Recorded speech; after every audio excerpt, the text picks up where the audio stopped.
네, 안녕하세요, 청취자 여러분. 한국을 예전엔 뭐랄까, 고래 싸움에 새우등 터진다 이렇게 많이 불렀잖아요. 네, 그랬었죠. 근데 이재명 대통령이 최근 인터뷰에서 이제 한국은 돌고래에 더 가깝다 이런 비유를 했어요. 오늘 저희가 볼 자료들이 바로 이 역동적인 돌고래 한국의 여러 모습을 보여주고 있습니다. 맞습니다. 특히 무화 강국, 기술 강국으로서의 면모가 뚜렷한데 동시에 또 정치적으로나 경제적으로, 외교적으로 헤쳐나가야 할 파도도 만만치 않아 보입니다. 네, 특히 전임 대통령 탄핵이라는 큰 사건 이후에 새로 출범한 정부 아닙니까? 그래서 이재명 대통령 체제 하에서 한국이 과연 어떤 길을 갈지 제공해 주신 자료들 보면서 함께 좀 깊이 파고들어 보죠. 좋습니다. 문화, 기술, 국방 같은 한국의 저력과 함께 또 내부적으로는 양극화 문제라든지 성장 둔화 우려, 그리고 또 미중 관계 속에서의 외교 문제까지 좀 다각도로 살펴보겠습니다. 그럼 바로 본론으로 가볼까요? 한국이 1인당 GDP 3만 달러 넘고 인구 5천만 명 이상인 그런 민주주의 국가 클럽에 들어간 건 정말 대단한 성과죠. 네, 그건 분명한 사실입니다. 그런데 최근에 그 계엄령 시도나 탄핵 사태 같은 정치적 혼란이 있었잖아요. 이게 한국 민주주의나 경제 안정성, 외교 방향에 좀 질문을 던지게 만들었죠. 이 대통령 스스로도 국격 하락 우려를 표하기도 했고요. 사회적 분열도 상당히 심각한 문제로 지적되고 있고요. 그렇죠.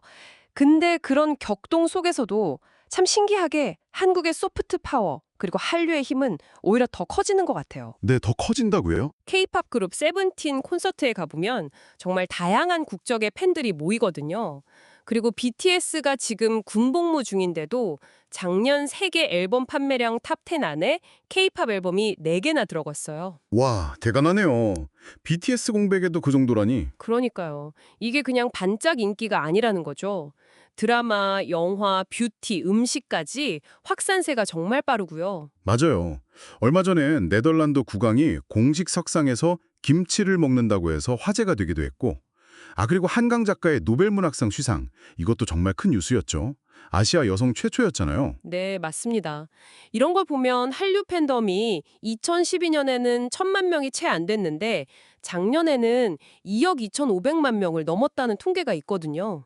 이게 10년 새 20배 넘게 늘어난 거예요. 2억 2,500만? 정말 엄청난 숫자네요. 정치 상황이 좀 불안정해도 문화적인 매력은 여전하다, 뭐 이런 뜻일까요?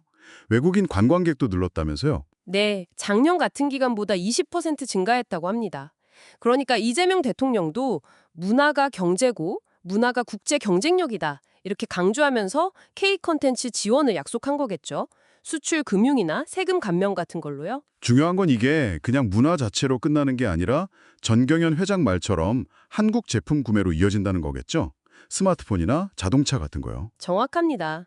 문화 콘텐츠가 다른 산업의 교두보 역할을 톡톡히 하는 셈이죠. 문화와 함께 또 한국의 핵심 동력하면 역시 기술, 특히 반도체 아니겠습니까? 아, 그럼요.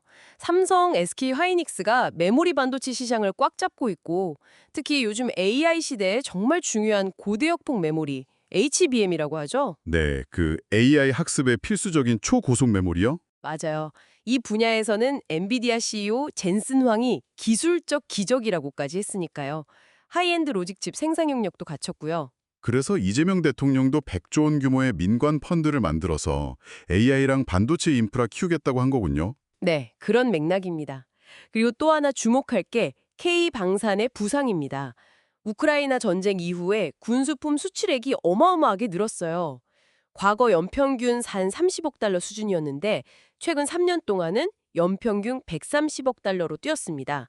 세계 10대 방산 수출국이 된 거죠. 130억 달러요? 와, 4배 이상 늘었네요. 이게 그냥 시기적인 운인가요? 글쎄요, 단순히 운이라고 보긴 어렵고요. 그동안 북한 위협 때문에 어쩔 수 없이 높은 생산 능력을 유지해 왔잖아요. 이게 예기치 않게 터진 글로벌 수요와 맞물린 거죠. 그러니까 한국이 안보 소비국에서 중요한 공급자로 역할이 바뀐 거예요. 잠재력이 현실이 된 거죠.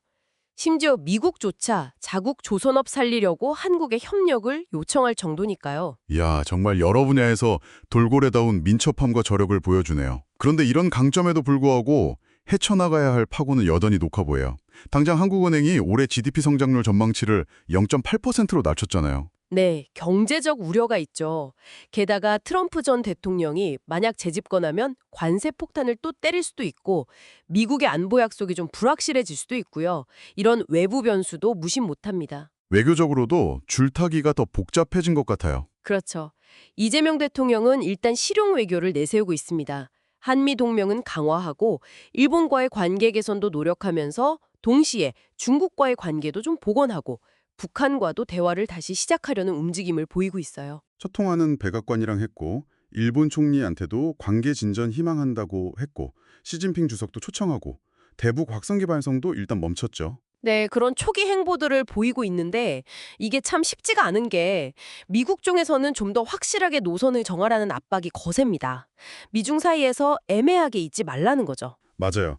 피트 헤그세스 미 국방장관 내정자가 중국이랑 경제협력하면서 미국이랑 국방협력, 그건 안 된다. 이런 식으로 경고했고 스티브 배넌 같은 사람은 더 직설적으로 양쪽에서 다 이익 챙기려는 그런 헛소리는 통하지 않을 것이라고 비판했죠. 네, 그러니까 두 마리 고래 사이에서 돌고래가 항로를 잡기가 상당히 어려운 그런 상황인 겁니다. 이런 외부 도전 말고도 내부 문제가 더 심각하다는 지적도 있어요. 아, 네. 바로 그 인구 문제입니다. 이게 정말 심각한데요. 세계 최저 출산율이라나요? 작년에 아주 약간 올랐다고는 해도 0.75명이거든요. 0.75. 네. 이 추세대로 가면 2050년에는 인구가 4,700만 명, 2070년에는 3,700만 명 수준까지 줄어들 거라는 예측이 나옵니다. 인구 절벽은 필연적으로 성장 잠재력 약화로 이어지겠죠. 과거에는 연평균 6% 넘게 고성장했지만 앞으로 2040년대에는 0%대 성장률로 떨어질 수도 있다. 와, 좀 암울한 전망이네요. 네. 그래서 카네기 국제평화연구원의 이정민 박사 같은 전문가는 이대로 가면 K-파워가 정점을 찍고 급격히 쇠퇴할 수 있다고 경고하기도 했습니다. 결국 보면 한국의 미래는 이제 거대한 고래가 되느냐 마느냐 이런 차원의 문제가 아니라 지금 가진 돌고래로서의 강점들 있잖아요. 문화적 매력, 기술 혁신, 또 방산 능력 같은 것들이요.